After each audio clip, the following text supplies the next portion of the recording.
Welcome to the Multiamory podcast. I'm Jase. I'm Emily. And I'm Dedeker. We believe in looking to the future of relationships, not maintaining the status quo of the past. Whether you're monogamous, polyamorous, swinging, casually dating, or if you just do relationships differently, we see you, and we're here for you.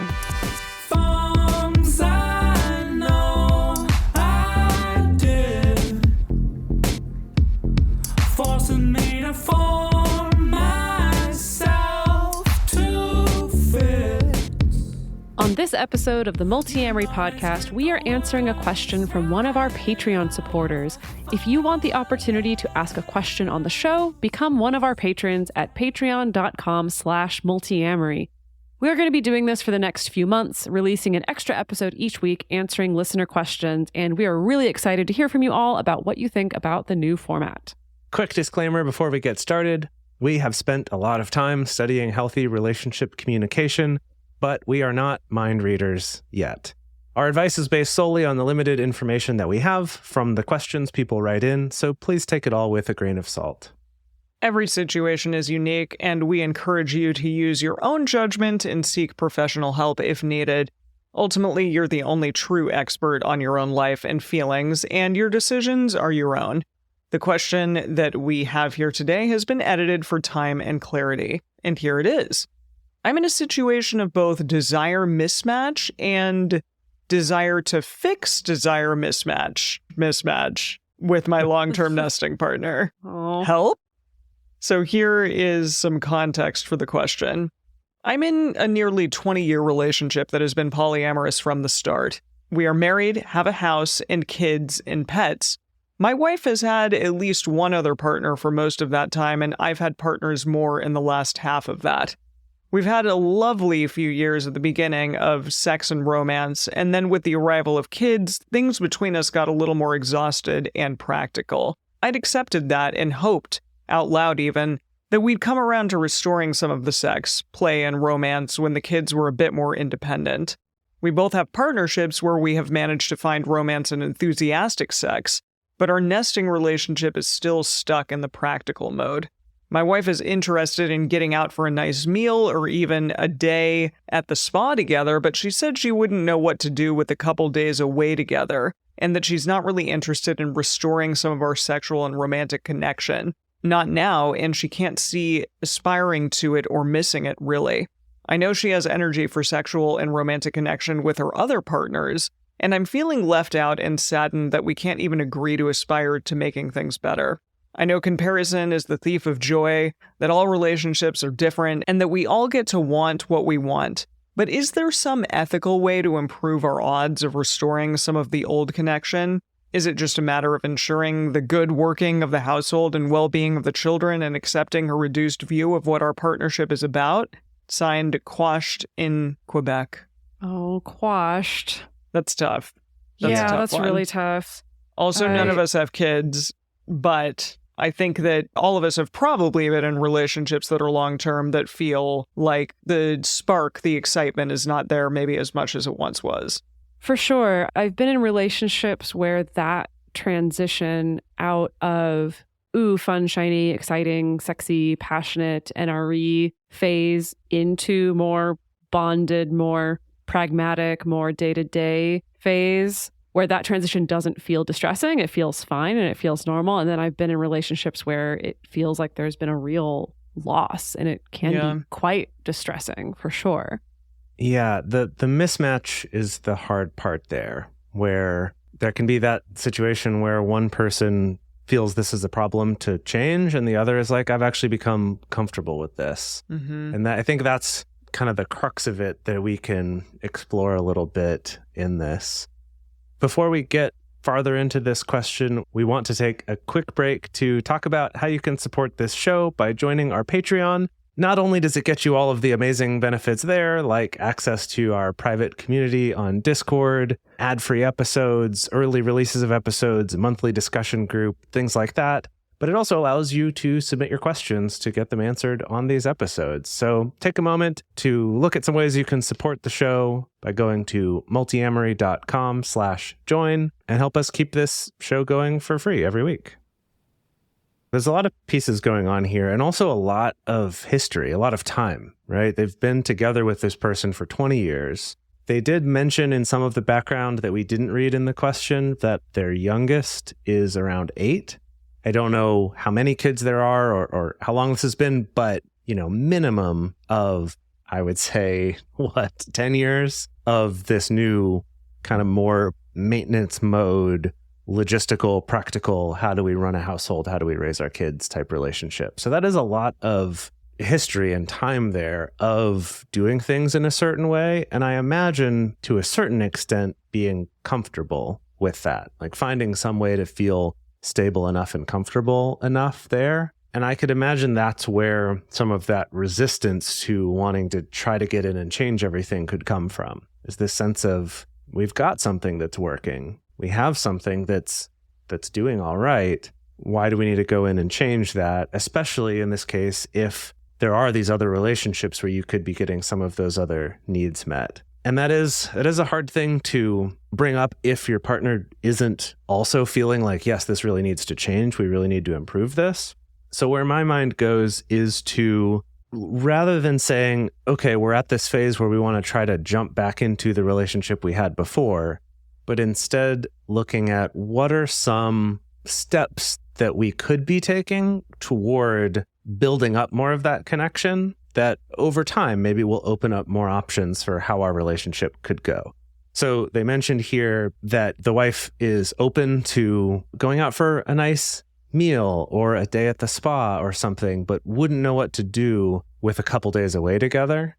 And so to me, that's honestly, that answer of wouldn't know what to do is a little bit concerning, where it's like you chill. That's the whole point of like going away, is to relax. Well, not for everybody necessarily. Sure, perhaps not.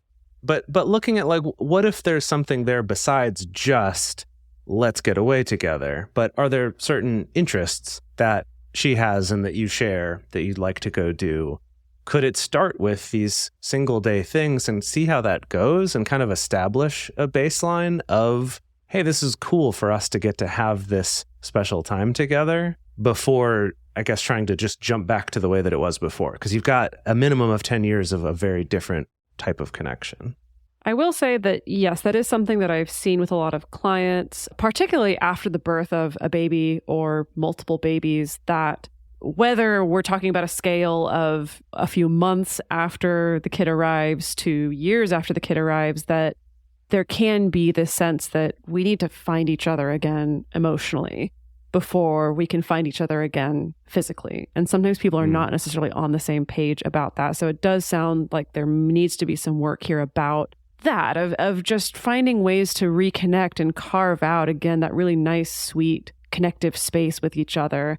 And I don't know when is going to be the right time for this particular conversation, but where my mind goes is there might be an uncomfortable question to put out there of, was there anything that your partner liked about your original connection, your original sexual and romantic connection? Sometimes looking back, it may be like, maybe the reason why she's not that interested is because it wasn't that great for her in the first place. Or maybe, and that's not a 100%, that's one person's fault or the other person's fault. Often this is a co-created dynamic of someone who's maybe not comfortable enough communicating what they actually like, and maybe someone who just hasn't picked up on that, right? And is just thinking their partner really loves everything that's happening in that department, and we don't talk about it, and we just kind of go along fueled by these assumptions. So I do think there may be some of looking to the past of, was there anything that was enjoyable there? If there was, that's cool. That could be a place to start. I do think that this would be a great conversation to have with a sex therapist in particular, even if this question asker went to a sex therapist solo, honestly. I think they don't even have to necessarily try to convince their partner right away, but I do think that a sex therapist could offer some really good insight into this and normalize it as well. I think this is a common situation that people face. I know throughout the course of a relationship, the paradigm of that relationship, the ideas of like, this relationship exists in this world, and then it may shift into a different kind of space and world. And when you have a kid, I'm assuming, it becomes an even different thing then. And sometimes that thing can represent, for especially specific members of a specific gender, I have so much more work involved in keeping up the household, keeping up the kids, keeping up everything that comes with just sort of existing in our world as a married couple, and that often a woman may feel as though she has to kind of take on a lot of responsibility when it comes to caretaking, and that may make it challenging to feel as though the nesting partner in the house exists outside of that and is something that it doesn't also get lumped into those ideas about now our household and now what that relationship represents is kind of this thing, and I get to go off and do something fun in another relationship that exists outside of that kind of bubble and outside of that kind of space. And I don't know if there is a way to separate those two. Like, that to me is what I would be looking at. Like, how can I help take things off of this person's plate? Give acts of service, for example.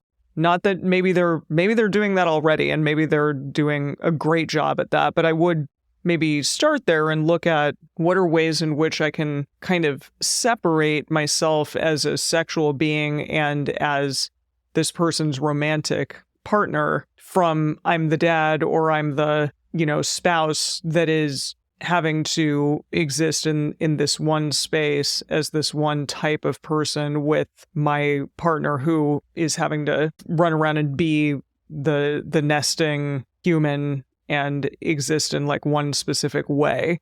If you can kind of like change that paradigm and shift that a bit, maybe I would start there. And I'm not sure if there is a way to do that, but if there is, I would try to explore that.